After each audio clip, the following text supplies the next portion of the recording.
겠습니다. 민수기 14장 11절에서 25절까지의 말씀, 제가 한 절, 여러분이 한 절 교독하도록 하겠습니다. 여호와께서 모세에게 말씀하셨습니다. 이 백성들이 얼마나 더 나를 업신여기겠느냐. 내가 그 많은 표적들을 저들 가운데 보여주었는데도 저들이 얼마나 더 나를 믿지 못하겠느냐. 내가 그들을 역병으로 쳐서 멸망시키고 너를 그들보다 더 크고 강한 민족으로 만들 것이다. 모세가 여호와께 말했습니다. 만약 이집트 사람들이 주께서 주의 힘으로 그들 가운데서 이끌어내신 이 백성들의 소식을 듣는다면 이 땅에 사는 사람들에게 그것에 대해 말할 것입니다. 그들은 이미 여호와께서 이 백성들 가운데 계시고 여호와께서 눈과 눈을 마주 대하듯이 그들에게 나타나셨으며 주의 구름이 그들 위에 서고 주께서 낮에는 구름 기둥으로 밤에는 불 기둥으로 그들의 앞에서 행하셨다는 것을 들었습니다. 그런데 만약 주께서 이 백성들을 단번에 다 죽여버리신다면 주에 대한 이런 소문을 들은 나라들이 이렇게 말할 것입니다. 여호와가 이 백성을 그분이 맹세한 땅으로 들여보낼 수 없어서 그들을 광야에서 죽여버렸다라고 말입니다. 내 주여, 주의 권능을 보여주시기를 원합니다. 주께서 이렇게 말씀하셨습니다. 여호와는 노하기를 더디하시고 자비가 많으시고 죄와 허물을 용서하시는 분이시다. 그러나 죄 있는 사람들은 결탄코 그냥 용서하는 일이 없으시며 그 조상들의 죄로 인해 자식들에게 갚아 3, 4대까지 가게 하신다. 주께서 이 백성이 이집트에서 떠난 그때부터 지금까지 이들을 용서해 주신 것처럼 주의 크신 사랑을 따라 이들의 죄를 용서해 주시기를 바랍니다. 여호와께서 대답하셨습니다. 내가 말한 대로 내가 그들을 용서하겠다. 그러나 내가 살아있는 한, 그리고 여호와의 영광이 온 땅을 가득 채우고 있는 한, 내 영광과 내가 이집트와 광야에서 보인 표적을 보고도 내게 불순종하고 나를 10번이나 시험한 사람들 가운데는 어느 하나도 내가 그 조상들에게 맹세한 땅을 볼 사람이 없을 것이다. 나를 업신여긴 사람은 어느 누구도 그 땅을 못 볼 것이다. 그러나 내 종 갈렙은 다른 마음가짐을 갖고 나를 온전히 따랐으니 그가 가보았던 그 땅으로 내가 그를 들여보내고 그 자손들이 그 땅을 상속하게 할 것이다. 함께 읽겠습니다. 아말렉 사람들과 가나안 사람들이 그 골짜기에 살고 있으니 너희는 내일 돌이켜서 홍해길로 해서 광야로 들어가도록 하여라. 아멘. 오늘 이 본문의 말씀으로 진노를 거두시는 하나님의 은혜라는 제목으로 이재호 목사님께서 말씀 증거해 주시겠습니다.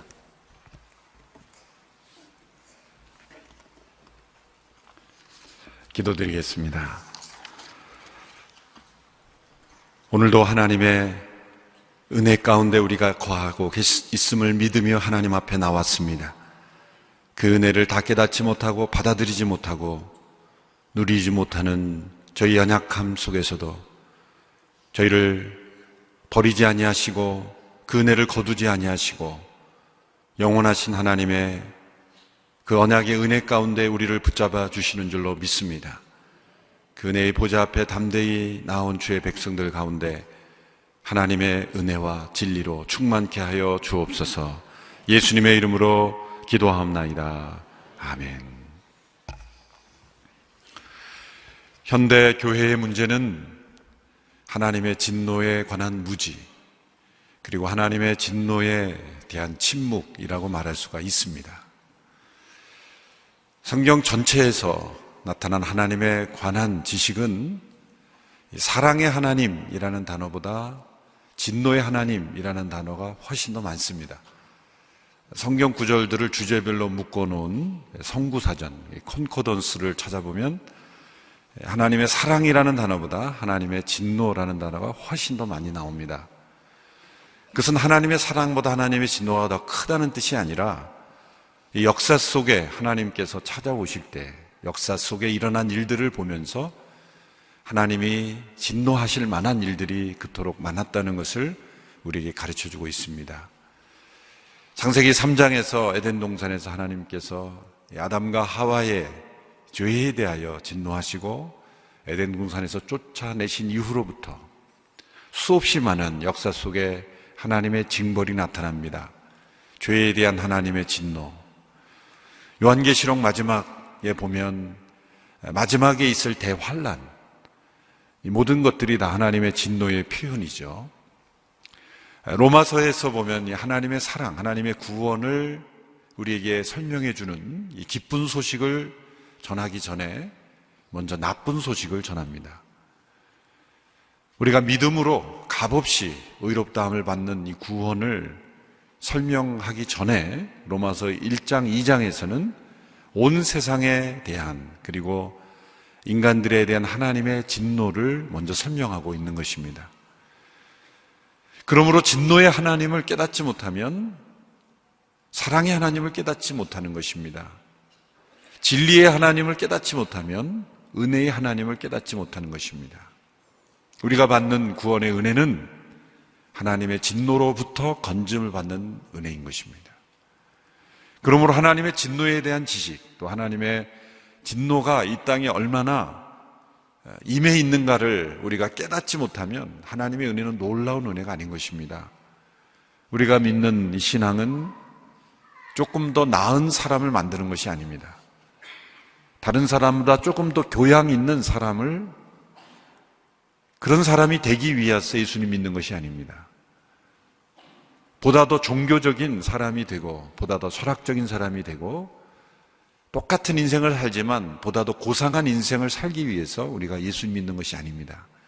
예수님 믿는 것은 인간과 온 세상에 임하고 있는 이 하나님의 진노로부터 건짐을 받는, 온 세상이 홍수로 다 멸절되는 상황 가운데 방주로 노아의 가족이 구원받은 것처럼 여리고가 완전히 멸절당할 위험에 처해 있지만 라합과 그의 가족들이 구원받은 것처럼 이스라엘 백성들의 역사 속에서 나타난 하나님의 진노 가운데 처했지만 하나님이 받아주시는 방법으로, 하나님이 인정하실 수 있는 중보자의 희생으로 하나님이 그 진노를 거두실 수 있는 그 은혜의 방법을 통해서 구원을 받는 일이 있다라는 것을 우리에게 가르쳐주고 있는 것이죠. 이 세상에 임한 하나님의 진노, 그 진노가 바로 저와 여러분들에게도 동일하게 있고, 그 진노로부터 우리가 건짐받은 은혜가 바로 어제 말씀드린 새 언약의 중보자가 되신 예수 그리스도를 통해, 그분의 희생을 통해, 그분이 받으신 진노의 희생을 통해서 우리에게는 그 진노로부터 건짐받는 은혜가 주어졌다. 이것이 바로 우리가 받은 은혜인 것입니다. 그러므로 하나님의 진노에 관한 지식, 하나님의 진노에 관한 깨달음이 없이는 우리가 하나님의 은혜에 대한 깊은 고백과 감사가 일어나지 않는 것입니다. 오늘 우리가 함께 읽은 이 민수기 14장에 보면 출애굽한 백성들이 광야를 지날 때 하나님의 진노를 불러일으키고 있는 장면을 볼 수가 있습니다. 왜 하나님께서 이 백성들을 향하여 진노하셨을까요? 두 가지 이유가 있습니다. 첫째는 단순히 하나님께 불평하고 또 하나님께 불만을 표시하는 것을 넘어서서 하나님을 반역하고 있기 때문입니다. 그들은 광야의 생활이 어렵다고 해서 하나님께 불평하는 것, 하나님은 이해하십니다. 하나님은 우리가 물이 없고 배가 고프고 광야의 길을 갈 때 얼마나 피곤한지를 하나님은 다 아십니다. 인간의 연약함과 우리의 그 참지 못하는 마음을 다 아시죠. 그래서 물이 없어서 곰핍할 때 하나님 모세를 통해서 물을 내어주라, 그렇게 은혜를 베풀어 주시는 하나님입니다. 배고픈 자들에게 만나를 내려주시는 하나님이십니다. 그런데 하나님의 진노를 불러일으키는 것은 이들은 하나님께 대한 불평을 넘어서서 반역을 하고 있습니다. 다시 우리가 애굽으로 돌아가자, 우리를 인도할 자를 세워 애굽으로 다시 되돌아가자 라고 하나님을 반역하고 있는 것입니다. 또한 거기서 나아가 두 번째로 이들은 하나님을 악한 하나님이라고 규정하고 있습니다.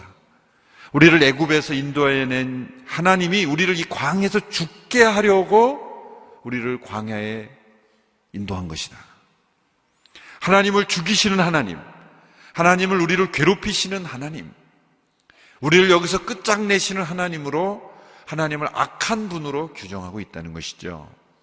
고난을 받을 때 우리는 하나님께 대하여 불평, 불만을 표할 수 있습니다. 그러나 차라리 예수 그리스도를 안 믿었으면 좋았을 뻔했다. 혹은 하나님이 나를 지금 죽이시려고 작정한 것인다. 그런 마음과 태도는 하나님의 진노를 불러일으키는 것입니다. 하나님께서 오늘 이 모세에게 그 백성들을 향한 진노를 이렇게 표시하고 계십니다. 11절, 12절의 말씀을 우리 같이 한 목소리로 함께 읽겠습니다. 시작. 여호와께서 모세에게 말씀하셨다. 이 백성들이 얼마나 더 나를 업신여기겠느냐. 내가 그 많은 표적들을 저들 가운데 보여주었는데도 저들이 얼마나 더 나를 믿지 못하겠느냐. 내가 그들을 역병으로 쳐서 멸망시키고 너를 그들보다 더 크고 강한 민족으로 만들 것이다. 하나님께서 진노하시는 이유를 분명히 말씀하셨습니다. 단순히 믿지 않은 것이 아니라 믿지 않을 수 없는 그 많은 표적과 기적을 보여주면서도 불구하고 믿지 않았다는 것이죠. 하나님의 선하신 능력과 그 은혜를 체험했음에 불구하고 하나님을 업신여기고 있다는 것입니다. 하나님 말씀이 얼마나 더 라는 표현이 반복되고 있습니다. 22절에 보면 10번이나 이들이 하나님을 시험했다. 그렇게 말씀하고 있습니다. 하나님께서는 갑자기 진노하시는 것이 아닙니다. 하나님의 진노는 조금씩 쌓여가는 것입니다. 마치 먹구름이 계속 쌓여서 나중에 비로 내리듯이 하나님의 진노는 하루아침에 우리 인간에게 있는 분노처럼 폭발하는, 별일도 아닌데 폭발하는 그런 분노가 아니라 오래 참으시고 또 참으시지만 결국 그 진노의 한계, 그것은 무엇입니까? 하나님께 대한 반역, 하나님을 악한 하나님으로 규정하는 그 반역에 이르렀을 때 하나님의 진노는 내리게 되는 것이죠. 성경에 나타난 하나님의 진노에 두 가지 중요한 특징이 있습니다. 첫째로 하나님의 진노는 언제나 의로우신 진노라는 겁니다. 의로우신 진노, 공의로운 진노, 마땅히 임해야 될 진노라는 것이죠. 로마서 2장 5절의 말씀을 우리 같이 한번 읽겠습니다. 로마서 2장 5절 시작. 그대의 고집과 회개하지 않은 마음 때문에 그대는 진노의 날 곧 하나님의 의로운 심판이 나타날 그날에 그대에게 임할 진노를 쌓고 있습니다. 하나님의 진노는 언제나 의로운 심판이요 의로운 진노입니다. 두 번째로 하나님의 진노의 특징은 언제나 사람들이 스스로 선택함으로 주어지는 것이라는 거죠. 하나님이 먼저 사람이 진노를 받을 만한 일을 행하지 않았음에도 불구하고 내리는 불의한 진노가 아니기 때문에 하나님의 진노는 언제나 사람이 스스로 선택하는 것입니다. 하나님께서는 결코 영문도 모르는 채 진노를 당하게 하지 않습니다. 영문도 모르는 채 사람들을 지옥에 보내지 않으십니다. 하나님은 그 진노를 내리시기 전에 하나님은 경고하십니다. 하나님은 사람들을 지옥에 내리시기 전에 사람들의 마음속에 지옥에 가지지 않을 수 있는 그런 진리의 빛, 은혜의 빛, 은혜의 길을 하나님은 열어주십니다. 요한복음 3장 18절에 보면 아주 중요한 예수님의 말씀이 있습니다. 우리 같이 한번 읽어볼까요? 시작. 아들을 믿는 사람은 심판을 받지 않는다. 그러나 믿지 않은 사람은 이미 심판을 받았다.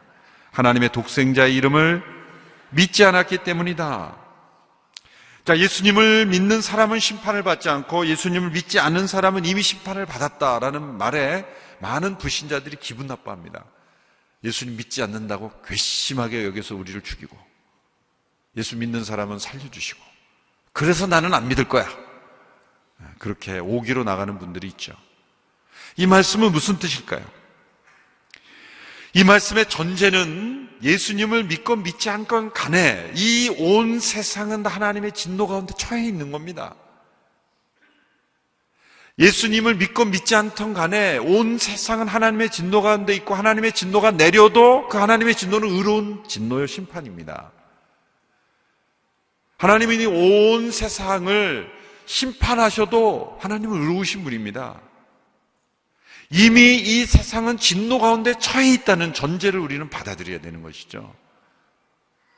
하나님이 온 세상을 구원하지 않고 온 세상을 진노하셔도 성경의 역사가 우리에게 보여주는 것은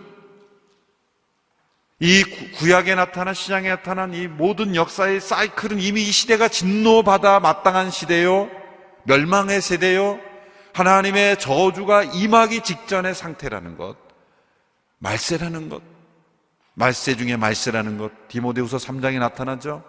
말세에 고통하는 때가 이르르니 사람들이 자기를 사랑하고 돈을 사랑하고 탐욕을 사랑하고 부모를 거역하고 감사치 아니하고 서로 다투고 분노하고, 이 모든 증상들은 바로 하나님의 진노가 임해야 마땅한 시대, 그리고 하나님 우리를 구원하시지 않고 그대로 멸망시키더라도 하나님은 불의하신 분이 아니라는 거예요. 그것이 전제입니다. 근데 하나님이 은혜 가운데 우리에게 구원의 길을 열어주신 것, 그것이 바로 새 언약의 중보자가 되시는 예수께서 우리의 대속제물을 되심으로 하나님의 그 진노를 다 담당하심으로 진노로부터 건짐받은 구원의 길을 열어주신 거죠. 그러므로 그 예수 그리스도의 대속제물 되신 예수님이 하나님의 진노를 대신 담당하셨다는 것을 받아들이는 사람들에게는 하나님의 진노가 임하지 않는 구원의 은혜가 임하는 것이고, 받아들이지 않는 사람은 이미 임하기로 되어 있는 진노가 그냥 임하는 것뿐입니다. 그러므로 예수님을 믿지 않는다 그래서 괘씸하게 그 사람들만 벌하고, 믿는다 그래서 그 사람은 벌하지 않는 그런 분이 아니에요. 저희 고등학교 다닐 때 학교 선생님 가운데 장로님이 한 분 계셨어요. 교회 장로님. 근데 두 학생이 떠들어서 이제 걸려서 나옵니다. 떠든 학생들 나와. 죄송합니다. 여기 있는 분 지적해서. 항상 이렇게 지적을 하면 기분 나빠하세요. 뭘 알고 그렇게 지적하는 게 아닙니다. 잘 안 보입니다, 여러분들이. 두 사람 나와. 그래서 나왔어요. 그러면 이 아이들이 그분의 그 성향을 다 알고 막 얘기합니다. 선생님, 쟤는 교회 다녀요. 그랬나요? 그래? 교회 다녀? 넌 들어가. 너만 남아. 그런 게 아닙니다. 완전 차별이죠. 오늘날 그렇게 하면은 뭐 큰일 납니다. 학교에서 쫓겨나고 난리 나죠. 신문에 나고 뭐 종교 차별이다, 뭐다, 인권 탄압이다, 난리가 나죠. 근데 그 당시에는요, 그게 상처가 안 되고 재밌었어요. 여러분처럼 다 웃으면서. 저분은 교회 다니는 학생 우대 선생입니다. 그래가지고 그 장로님은 그런 식으로 전도를 하셨던 것 같아요. 지금 생각해보니까. 그래서 나한테 안 맞으려면, 난 교회 다니면 잘못해도 봐주니까 너네 교회 나가라. 그런 의미예요. 그러니까 상당히 훌륭하셨어요. 잘 가르치시고 인격적이고. 그래서 뭐 그렇다고 뭐 심하게 비인격적으로 때렸다는 게 아니라 그냥 살짝 이렇게 애교스럽게 때리시면서 아이들을 사랑해 주셨어요. 그래서 상처가 안 됐어요. 다 웃으면서. 이제 떠들다가 잡혀서 나오면 항상 아이들이 제 교회 다니나 안 다니나 그것부터 생각하는 거예요. 교회 다니면 선생님 제 교회 다녀요. 그래요. 그래, 그럼 너 빨리 들어가. 안 다니는 너만 남아. 그런데 그 맞은 애들도 그렇게 기분 나빠하지 않았어요. 참 그때 그 선생님과 학생과의 그 따뜻한 사랑과 그런 관계. 그래서 교회 다니면 저런 은혜라도 받는구나. 뭐 그런 암시를 주었던 기억이 납니다. 졸려도 교회 다녀요. 그래 넌 자라. 무한 은혜를 베푸신 선생님이 계셨어요. 그래서 그런데 그걸 잘못 이해하면은 교회 다닌 사람은 하나님이 무조건 봐주시고, 교회 안 다니면 하나님 무조건 벌 주시고, 그런 하나님이 아니시라. 교회를 다니건 안 다니건 이 세상은 다 뭡니까? 하나님의 진노 가운데 있는 겁니다. 하나님의 진노가 기정사실화되어 있고 그게 역사의 현실이고 인간이 전 운명입니다. 그런데 하나님이 그 진노로부터 건진받을 수 있는 길을 열어주셨어요. 이것은 교회를 다니고 안 다니고와 상관없이 다 모든 사람에게 열려진 길이에요. 그런데 그 선택은 누가 하는 겁니까? 각자가 하는 거예요. 각자가 하는 겁니다. 각자의 선택에 따라서 진노를 면할 수도 있고 면치 않을 수도 있는 거예요. 그런 사람들이 선택하지 않는 거예요. 왜 그럴까요? 자존심 때문에. 내가 진노 받아야 될 운명에 처했다는 건 사실 자체가 기분 나쁜 거예요. 역사에 수많은 하나님의 진노의 표현이 있다는 것, 역사 속에 일어나는 수많은 일들이 바로 역사를 심판하시는 하나님의 진노의 일부분의 표현이라는 것. 우리 개개인에게 임할, 모든 사람에게 임할 죽음도 하나님의 진노의 표현이라는 것 인정하지 않는 거죠. 왜 인간이 죽습니까? 죄에 대한 하나님의 진노의 일부분의 표현인 겁니다. 그러나 하나님은 그 죄에 대한 진노를 넘어선 하나님의 은혜의 길을 언제나 예비하셨어요. 죽음 이후에 있는 영원한 죽음을 피할 수 있는 길을 우리에게 준비하시고 그 길로 들어오라, 그 길로 가라, 그 길을 받아들이라, 그 은혜의 길을 선택하라고 말씀하시지만 받아들이지 않는 것이죠. 그러므로 지옥은 하나님이 예수 안 믿는 사람을 괘씸해서 차별해서 보내시는 것이 아니라 모든 사람을 차별하지 아니하시고 구원하기 원하셔서 진노를 피할 수 있는 길을 열어주신 길을 인간 스스로 자기 자신을 차별하여 선택하지 않은 것입니다. 이 문제에 대해서 에이든 토우조 목사님이 쓰신 유명한 글이 있는데 천국과 지옥에 관한 글입니다. 제가 한번 읽어보겠습니다. 천국과 지옥의 문제에 있어서 확실한 사실 한 가지가 있다면 천국을 가든 지옥을 가든 결코 우연히 가는 것은 아니라는 것이다. 지옥은 지옥으로 가는 길을 선택한 사람들로 채워질 것이다. 그들이 지옥 자체를 선택하지 않았을지 모르지만 그들은 지옥에 이르는 길을 선택한 것이다. 천국에 있는 사람들은 모두 천국에 가기를 선택했기 때문에 거기에 있는 것이다.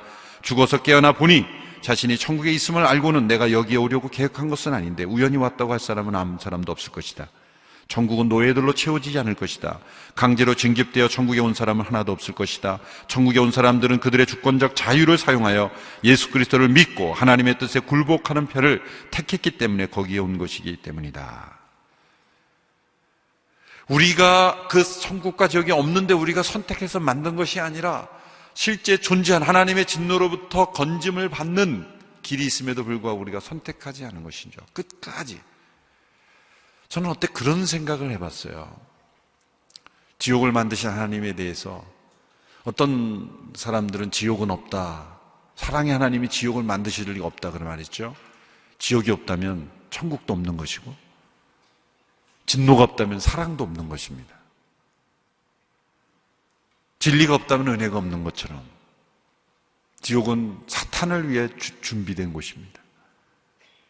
그런데 사람들이 끝까지 그 길로 가기로 고집하는, 사단과 함께 그 길로 가기를 고집하기 때문에 되는 거예요. 저는 언젠가 이런 생각을 해봤어요. 사람들이 지옥의 고통에 들어가자마자 갑자기 그 고통이 너무 고통스러워서 회개하기 시작하면, 지옥에서 회개하면, 회개가 일어나면 지옥이 천국이 되는 것일까? 여러분 보시기 어리석어 보이는 이런 질문을 제가 오랫동안 가졌어요. 지옥이 고통스러워서 사람들이 돌이키지 않을까? 그렇다면 지옥에서 회개해도 지옥은 계속 지옥일 것일까? 뭐 그런 고민들. 물론 성경에 보면은 지옥에 가서 막 후회하고 막 그런 사람들이 나오죠. 그런데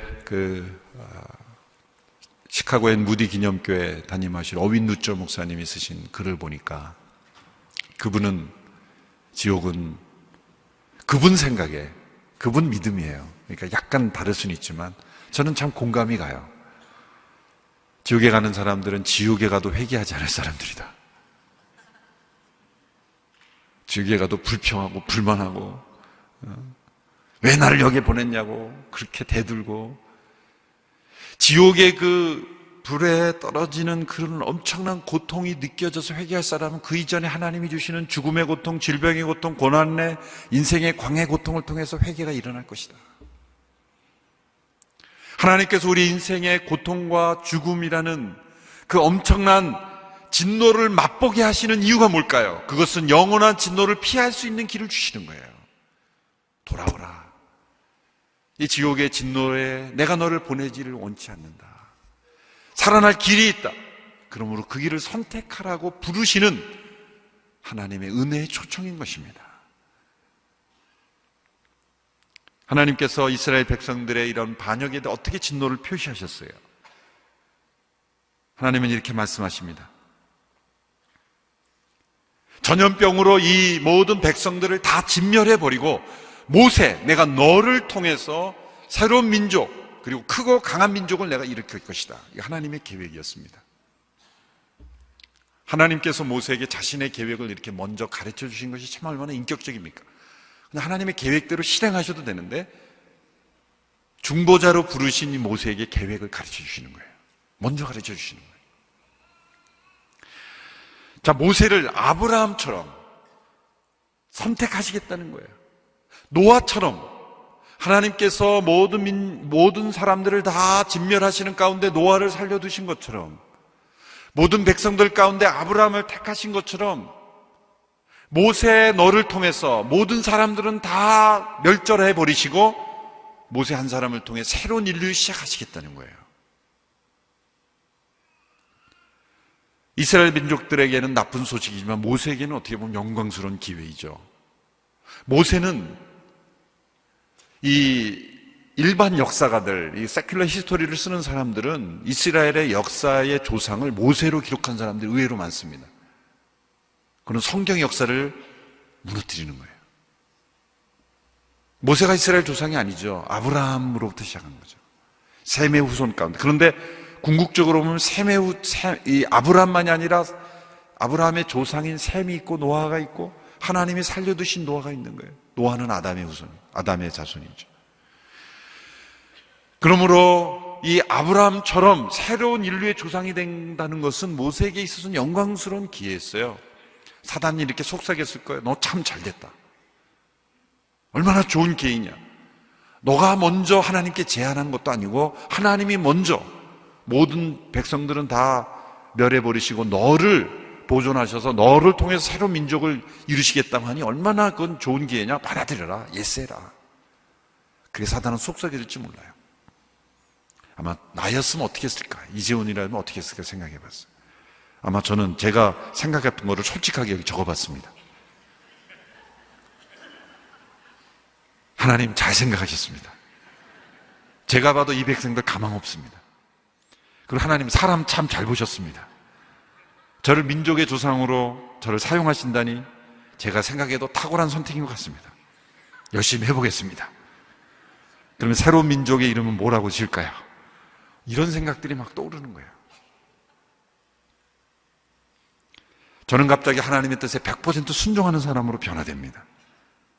우리는 우리 자신이 높아지는 일에 있어서는 얼마나 순종을 잘하는지 몰라요. 그런데 우리가 낮아지는 일에는 참 순종하기가 힘들어요. 여러분, 하나님께서 모세에게 좀 농담을 한 게 아닙니다. 떠보려고 하신 게 아니에요. 모세가 그냥 가만히 있었으면 역사는 바뀌어지는 겁니다. 하나님 우리에게 빈말로 하시는 분이 아니에요. 그리고 이 백성들은 멸절당에 마땅한 사람들이에요. 지금 당연히 이 말 진노, 그리고 당연히 공의로운 심판을 하나님이 행하시겠다는 겁니다. 그럼 모세는 그냥 가만히 있어도 되는 거예요. 그러면 역사는 또 한 번의 진노의 심판이 노아의 심판처럼 보존하시겠지만 이스라엘 민족들은 멸절되고 하나님이 새로운 어떤 민족을 일으키시는 거예요. 이 말씀 그대로. 그런데 모세는 이재훈과 달랐어요. 모세는 새로운 시각을 우리에게 보여주고 있습니다. 이것은 모세 개인의 육신의 본성에서 나온 것이 아니라 중보자로 부르신 모세에게 하나님의 성령의 역사가 임해서 그에게 놀라운 중보의 마음을 나타나게 하는 것이죠. 모세는 하나님의 제안에 들뜨거나 흥분하지 않았어요. 오히려 하나님의 말씀을 한마디로 받아들이지 않습니다. 모세의 반응을 함께 읽겠습니다. 13절에서 16절의 말씀이죠. 13절에서 16절 같이 읽습니다. 시작. 모세가 여호와께 말했습니다.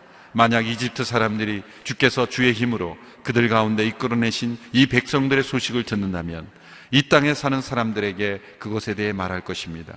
그들은 이미 여호와께서 이 백성들 가운데 계시고 여호와께서 눈과 눈을 마주 대하듯이 그들에게 나타나셨으며 주의 구름이 그들 위에 서고 주께서 낮에는 구름 기둥으로 밤에는 불 기둥으로 그들의 앞에서 행하셨다는 것을 들었습니다. 그런데 만약 주께서 이 백성들을 단번에 다 죽여버리신다면 주에 대한 이런 소문을 들은 나라들이 이렇게 말할 것입니다. 여호와가 이 백성을 그분이 맹세한 땅으로 들여보낼 수 없어서 그들을 광야에서 죽여버렸다라고 말입니다. 모세는 지금 하나님께 불순종하고 있어요. 그렇죠? 그런데 불순종처럼 보이는 순종입니다. 왜 그럴까요? 첫째로 모세는 하나님의 영광과 하나님의 이름을 위해서 용서를 구하고 있습니다. 단번에 이 백성들을 멸하려면 백성들은 죽어 마땅한 죽음이지만 하나님 문제가 생깁니다. 이 열방 가운데 하나님에 대한 소문이 잘못 날 겁니다. 하나님의 영광이 가려질 것 같습니다. 사람들은 그들 나름대로 이 사건을 해석할 겁니다. 하나님이 능력이 없어서, 저들의 신이 능력이 없어서 광야에서 멸절시킨 것이라고. 이 사람들 가운데 하나님에 대한 왜곡된 소문이 나므로 하나님의 영광이 가려질까 봐 염려됩니다.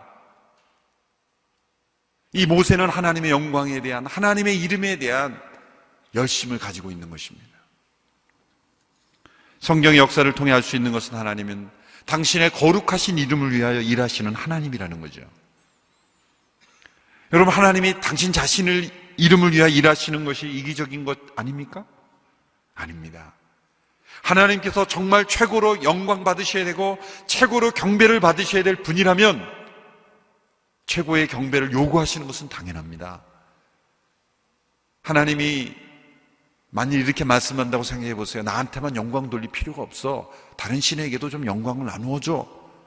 그렇게 말한다면 하나님은 하나님이 아니시죠. 마땅히 모든 영광을 받으셔야 될 만왕의 왕이시고 만유의 주제이신 그분의 이름에 합당한 영광을 요구하는 것은 사실이요 진리인 것이죠. 하나님 이스라엘 백성들을 왜 출애굽시켰습니까? 하나님의 거룩한 이름을 위해서요. 에스겔 20장에 보면 이렇게 설명합니다. 그러나 나는 내 이름으로 인해 여러 이방 민족들이 보는 것 앞에서 이스라엘 민족을 이집트 땅에서 이끌고 나옴으로써 그들에게 내 자신을 나타내 보였고 이스라엘이 이방 사람들 앞에서 내 이름을 더럽히지 않도록 했다. 출애굽의 이유가 뭡니까? 하나님의 이름을 위해서요. 또 심판을 받아 바벨론으로 끌려간 그들을 왜 다시 돌아오게 했습니까? 그것도 하나님의 이름을 위해서요. 에스겔 36장 22절 23절의 말씀을 보십시오. 같이 한번 읽어볼까요? 시작. 그러므로 너는 이스라엘 족속에게 말하여라. 주 여호와가 이렇게 말한다. 이스라엘 족속아, 내가 이런 일을 하는 것은 너희를 위해서가 아니라 그곳으로 갔던 민족들 사이에서 너희가 모독한 내 거룩한 이름 때문이다. 너희가 그들 가운데 더럽히고 민족들 사이에서 더럽혀진 내 위대한 이름을 내가 거룩하게 할 것이다. 내가 그들이 보는 앞에서 너희를 통해 내 거룩함을 보여줄 때 내가 여호와임을 그 민족들은 알게 될 것이다. 주 여호와의 말이니라. 바벨론으로 끌려간 사건은 하나님의 거룩한 이름을 위해서이고 하나님께서는 자신의 이름이 잠시 거룩해지지 않는 더럽힘을 받을지라도 죄를 진노하시는 거예요.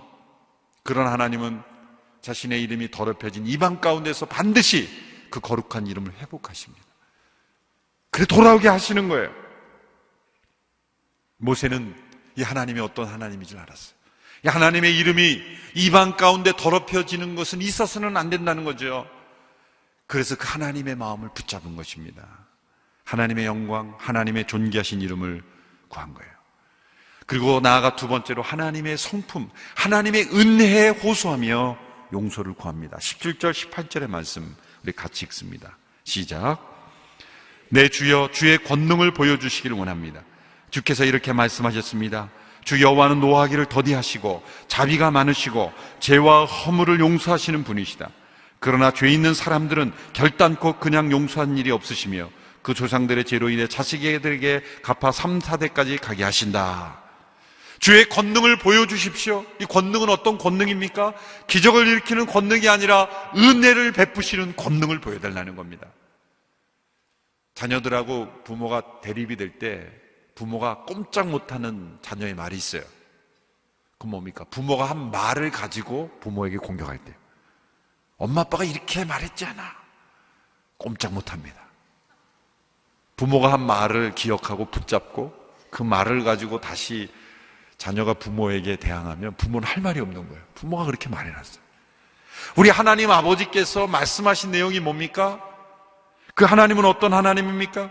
노하기를 더디하시고 자비가 많고 죄와 허물을 용서하시는 분, 은혜 베푸시기를 기뻐하시는 분, 진노는 3, 4대까지만 은혜는 1000대까지 베푸시는 그 하나님을 붙잡고 하나님 앞에 호소하는 거예요. 중보하는 거예요.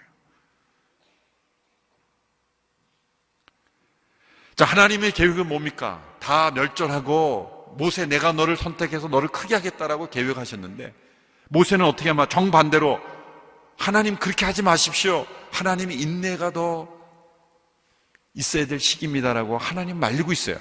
그러니까 이 단면을 보면은 모세가 하나님보다 더 은혜가 충만한 것 같아요. 하나님은 진노하겠다 그러고 모세는 안 됩니다. 은혜 베풀어야지 진노하시면 됩니까? 이러는 거예요. 모세가 하나님보다 위대하다는 게 아닙니다. 모세는 중보자로서 정확하게 하나님의 본심을 뚫은 거예요. 하나님의 진노가 그냥 제스처로 주어진 게 아닙니다. 그냥 해본 말씀이 아닙니다. 반드시 임할 진노요. 그리고 당연한 진노입니다. 그 당연한 진노, 마땅히 임해야 될 진노도 하나님은 이 중보의 사역을 통해서 거두시는 은혜를 베푸실 수 있는 하나님이라는 게 놀라운 거죠. 새 언약의 중보자 되신 예수 그리스도께서 이 땅에 임할 모든 하나님의 진노를 십자가에서 찢으시고 그 언약의 저주를 담당하심으로 하나님 앞에 중보하시는 겁니다. 하나님, 제가 이러한 중보의 자로서 이 대속의 제물로 나를 드리니 나에게 모든 진노를 쏟으시고 이들을 용서하소서. 예수님이 그렇게 진노의 대상이 되지 않으셔도 하나님이 온 세상에 진노를 행하셔도 그건 마땅한 진노, 의로운 진노입니다. 그러나 마땅한 진노, 그리고 당연히 받아야 될 진노이지만 그 진노조차도 새 언약의 중보자 같은 예수 그리스도의 대속의 희생을 통해 그 진노가 쏟아졌기에 우리에게 진노가 임하지 않은 은혜를 베푸시는 하나님이라는 거예요. 너무나 명확한 하나님의 진리입니다. 장차 임할 새 언약의 중보자신 예수께서 하나님의 진노를 담당하시면 우리에게 은혜 베풀어 주셨다는 것을 미리 보여주시는 그림이 모세의 중보를 통해 옛 언약 가운데서도 옛 언약의 중보자인 모세를 통해 나타난 것입니다.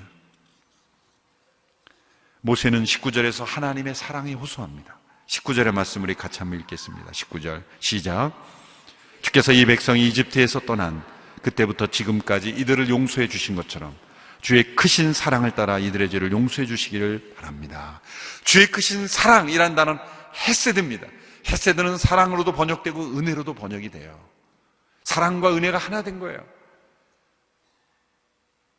마땅히 임할 진노를 거두시는 은혜, 그 헤세드입니다. 대적하는 자들에게 베풀어주는 사랑, 반역자들에게 베풀어주시는 호의, 그 은혜가 은혜인지도 모르고 감사치 아니한 자들에게 변함없이 베풀어 주신 은혜가 바로 헤세드인 겁니다. 헤세드. 계속해서 반역하는 고멜을 자신의 아내로 다시 사오는 호세아가 베풀어 주는 그런 사랑. 끊임없이 반역하고 하나님께 도전하는 이 인간들을 향하여 하나님께서 포기하지 아니하시고 베풀어 주시는 은혜, 그것이 헤세드의 은혜입니다. 모세의 중보는 바로 하나님의 헤세드를 주장하고 있는 것입니다. 예수 그리스도께서 삼위일체 하나님께서 베푸신 은혜는 바로 이 헤세드의 은혜, 마땅히 임해야 할 진노, 그리고 마땅히 받아야 될 진노의 대상들에게 누군가 중보자의 희생을 통해서 그 땅에 임할 하나님의 진노를 거두게 하시는 헤세드. 모세의 중보는 온전한 중보가 아니었습니다. 그 백성들은 마땅히 벌해야 될 진노로부터는 자유케 되었지만 가나안 땅에 들어가지 못하는 죄의 대가는 치러야만 했죠. 그리고 그들은 가나안 땅에서도 역시 죽었습니다. 그러나 예수께서 우리를 위하여 담당하신 진노는 영원한 진노로부터 우리를 건져주신 완전하고 영원한 하나님의 헤세드인 것입니다. 그리스도 예수 안에 있는 자에게는 결코 정죄함이 없느니라. 영원하신 하나님의 은혜, 그 은혜를 우리에게 허락하신 바로 새 언약의 중보자가 바로 예수 그리스도이십니다. 오늘 우리가 받은 이 은혜 가운데 우리가 전해야 될 은혜는 무엇입니까? 우리가 그리스도 안에 있는 이 놀라운 하나님의 진노로부터 건진받는 은혜를 또 다른 누군가에게 증거해야 될 중보자가 되는 것입니다. 예수께서 새 언약의 중보자가 되실 뿐만 아니라 우리 또한 새 언약의 중보자로 초대하시는 겁니다. 그것이 선교요, 그것이 전도요, 그것이 교회의 사명입니다. 에스겔서에 보십시오. 하나님께서 한 사람을 찾습니다. 에스겔 22장 30절의 말씀, 이 땅을 위해 내 앞에서 성벽을 쌓고 성에 무너진 틈에 서서 나로 하여금 성읍을 멸망시키지 못하게 할 사람을 찾았지만 그들 가운데 한 사람도 찾을 수가 없었다. 하나님은 이 한 사람을 찾고 계십니다. 이 땅에 진노로 멸망당할 그 성벽 가운데 그리스도의 마음을 품고 중보할 중보자, 새 언약의 중보의 사역에 참여할 한 사람을 찾고 있다는 거예요. 하나님은 이 모세의 중보의 사역에 하나님은 어떻게 응답하셨습니까? 20절에서 20절 한번 말씀, 23절까지 한번 읽겠습니다. 시작. 여호와께서 대답하셨습니다. 내가 말한 대로 내가 그들을 용서하겠다. 그러나 내가 살아있는 한, 그리고 여호와의 영광이 온 땅을 가득 채우고 있는 한, 내 영광과 내가 이집트과 광야에서 보인 표적을 보고도 내게 불순종하고 나를 10번이나 시험한 사람들 가운데는 어느 하나도 내가 그 조상들에게 맹세한 땅을 볼 사람이 없을 것이다. 나를 업신여긴 사람은 어느 누구도 그 땅을 못 볼 것이다. 내가 말한 대로, 모세의 중보한 대로 하나님은 진노를 돌이키시는 그 하나님이에요. 지금도 하나님의 진노가 거두어지는 은혜의 역사는 계속되고 있습니다. 누구의 중보 때문일까요? 하늘 보좌 우편에서 우리를 위하여 중보하고 계신 예수 그리스도의 중보 사역을 통해, 그 십자가의 중보 사역을 통해 지금도 하나님의 진노가 거두어지는 은혜가 곳곳에 임하고 있습니다. 이것은 한 번에 전 인류에게 임해진 놀라운 은혜인데, 그것을 우리가 믿음으로 받아들일 때마다 한 사람 한 사람, 한 민족 한 민족 이루어지고 있는 거예요. 이 새 언약의 중보의 은혜를 온 세상에 증거하고, 또한 이 교회의 사명을 감당하는 저와 여러분 되기를 주님의 이름으로 축원합니다. 하나님의 진노로부터 건진받은 하나님의 은혜, 놀라운 하나님의 은혜인 것을 우리가 고백하고 감사하고 찬양하고 날마다 그것을 기억하는 우리 모두가 되기를 주님의 이름으로 축원합니다. 기도하겠습니다. 하나님의 진노로부터 우리를 건져주신 그 은혜, 헤세드의 은혜에 감사합니다. 새 언약의 중보자가 되신 예수 그리스도를 통해 마땅히 우리에게 임할 진노를 거두어주신 은총을 감사합니다.